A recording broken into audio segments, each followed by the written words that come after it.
Your legs are getting weaker. Right now. Today, every single day, you're not doing anything about it. And here's the frightening part.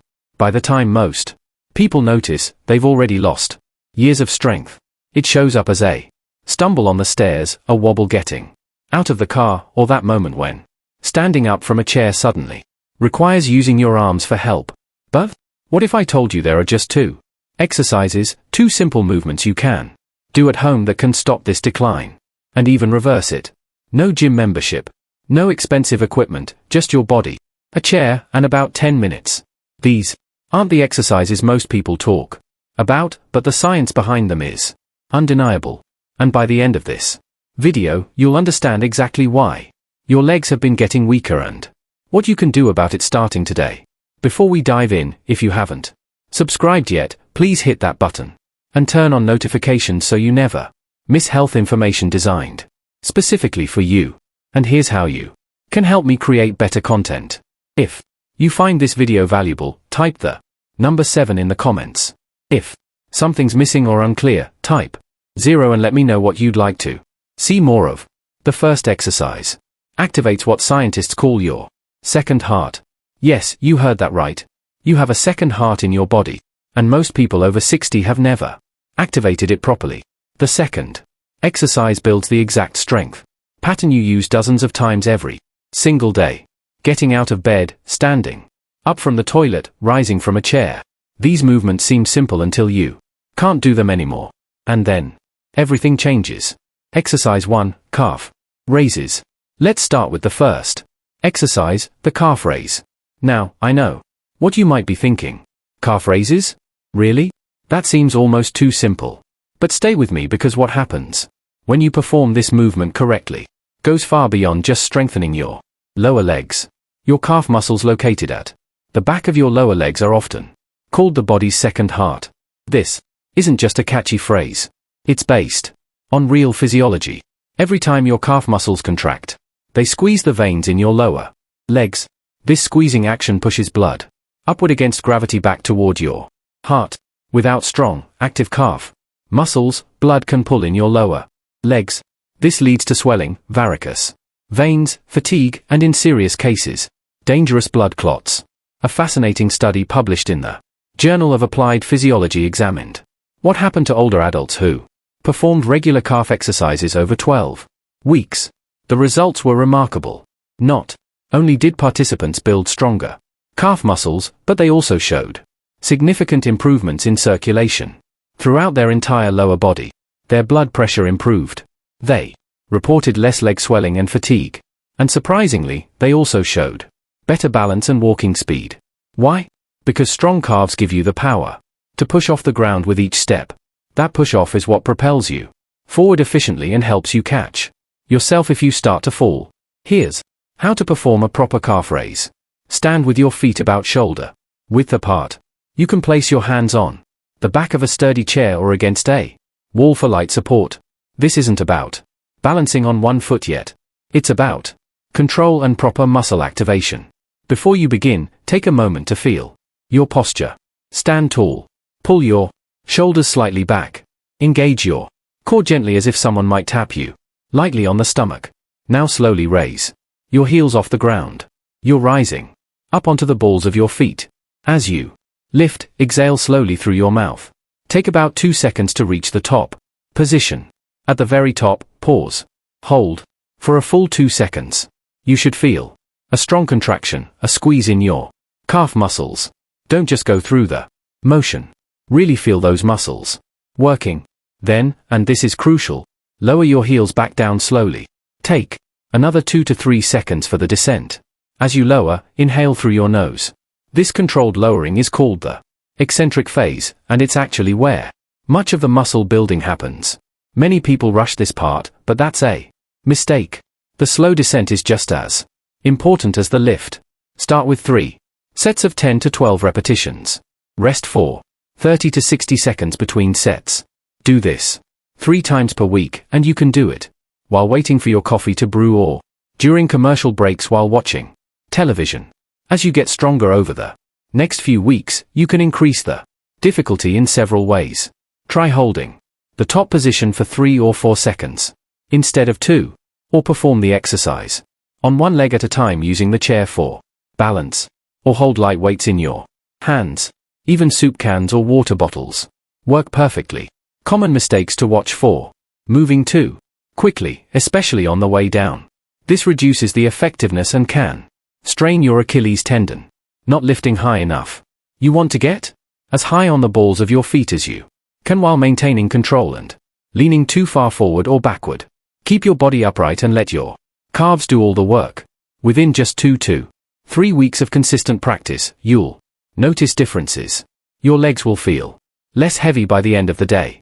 You'll push off the ground more powerfully when walking, and you might even notice that any swelling you typically experience in your feet or ankles starts to decrease. That's your second heart waking up. Exercise 2, chair squats.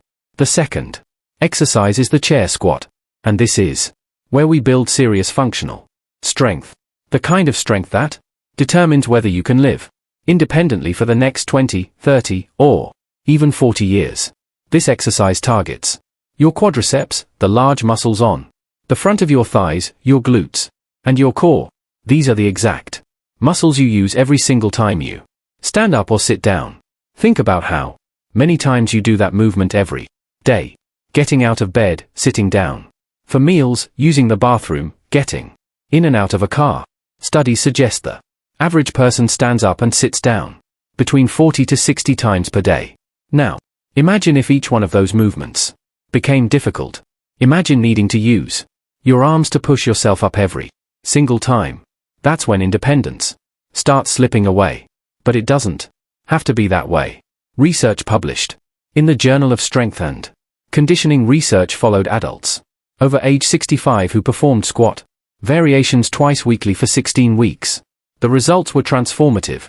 Participants increased their leg strength by an average of 32%. Their walking speed improved, their balance scores improved dramatically, and perhaps most importantly, their confidence improved. They reported feeling more stable, more capable, and more willing to engage in social activities because they weren't worried about their physical limitations. Here's how to perform a chair squat correctly. Choose a sturdy chair, one that doesn't have wheels and won't slide. The height matters. Ideally, when you sit in the chair, your knees should be at about a 90 degrees angle. If the chair is too low, it makes the exercise too difficult to start. If it's too high, you won't get enough benefit. Stand directly in front of the chair, facing away from it. Your feet should be about shoulder width apart, toes pointing slightly outward, about 10 to 15 degrees. Before you move, establish your posture.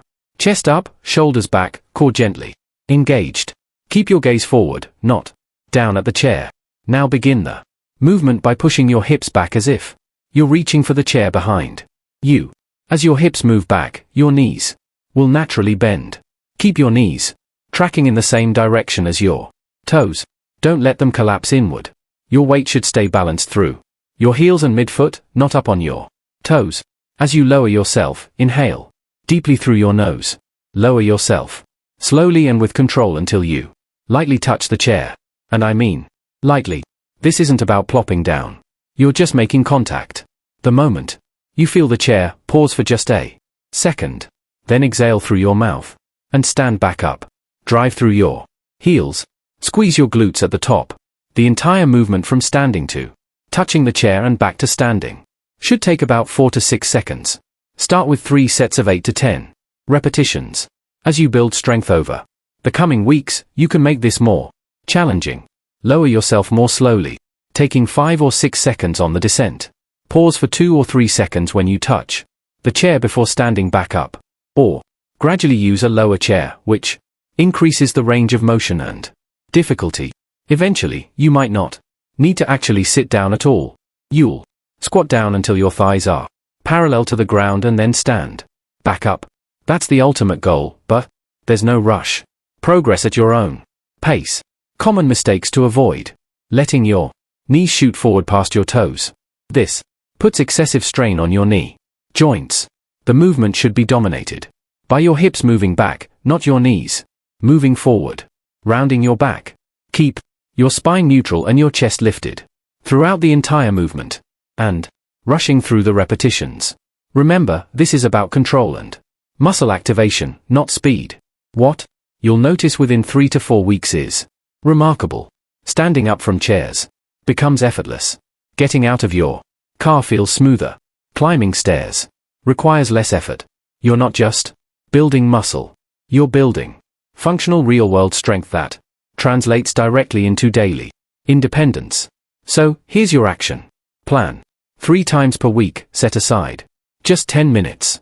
Start with 3 sets of calf raises, 10 to 12 representatives each. Rest for about a minute. Then move into 3 sets of chair squats, 8 to 10 representatives each. That's it. 20 minutes total per week to protect your independence, strengthen your legs, and activate your body's second heart. The decline in leg strength isn't inevitable. It's a choice. And now you know exactly what to do about it. Will it be easy every single day? No. Some days you'll feel strong. Other days you might only manage 1 or 2 sets, and that's perfectly okay.